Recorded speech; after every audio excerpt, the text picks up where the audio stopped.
আজকে বাইরে চেকিং নিয়ে একটা কিছু আপনার সাথে কথা কাটাকাটি হয়েছে, কি বিষয় যদি? আজকে বলে নয়, আজ লাস্ট 7 দিন ধরে চেকিং হচ্ছে আমাদের গাড়ি। প্রায় 5 বছর শেষ করতে গেলাম এমএলএ হিসেবে, কোনোদিন চেকিং দেখিনি।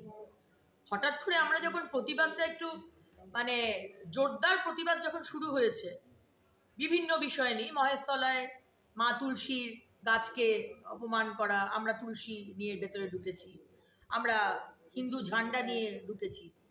সরকার যদি ঠিকঠাক প্রতিবাদ করার দরকার হয় না, সরকার যদি পক্ষপাতিত্ব করে আর অন্যায় করে, প্রতিবাদ তো করতেই হবে। তো আমাদের গাড়ি চেকিংটা হঠাৎ করেই শুরু হলো, এবং আমি প্রতিদিনই বলছি আমার গাড়ি চেকিং করাতে কোনো অসুবিধা নেই, কিন্তু আমার গাড়ি চেকিং হবে যদি আরেকজন যে এমএলএ আছেন মমতা বন্দ্যোপাধ্যায়, তিনিও তো একজন এমএলএ, তার গাড়িও চেকিং করতে হবে। লাস্ট 3-4 দিন ধরে একই কথা বলে আসছি, এবং আজকে আমাকে বললো আমার গাড়ি ঢুকতে দেবে না। মানে যে ব্যারিকেড আছে সে ব্যারিকেড লাগিয়ে দিল, বললো। আমি বললাম ঠিক আছে, আমিও বসে আছি গাড়ির মধ্যে।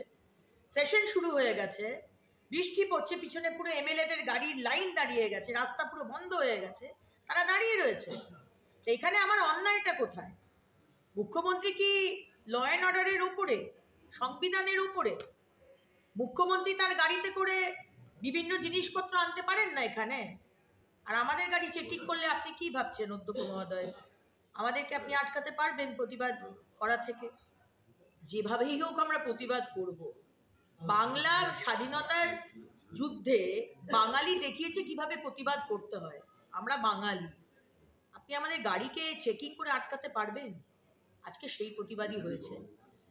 এবং আমি জানি না সেটা সত্য না অসত্য, যে সিকিউরিটি গার্ড কথা বলছিলেন, যে স্পিকারকে আমরা বলেছি, স্পিকার বলেছে আপনার গাড়িও চেক করতে হবে। এবং আমি যখন এই কথাটা বললাম যে আপনি বলেননি, আপনাকে যে আমি লাস্ট 3 দিন ধরে বলে আসছি যে মুখ্যমন্ত্রীর গাড়ি, তিনিও একজন এমএলএ, তার গাড়িও চেক করতে হবে, তখন স্পিকার নাকি ওনাকে বলেছেন, আমি জানি না সত্যি না মিথ্যে, উনি যখন সিএম হবেন তখন ওনার গাড়িও চেকিং হবে না। এটা কোনো উত্তর হলো না।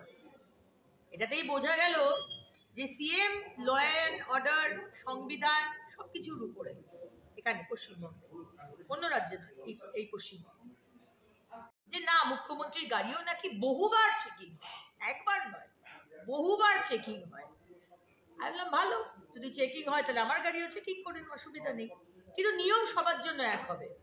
এমএলএর জন্য, বিজেপি এমএলএর জন্য এক নিয়ম, টিএমসির মুখ্যমন্ত্রী এমএলএর জন্য আরেক নিয়ম, এটা তো চলতে পারে না।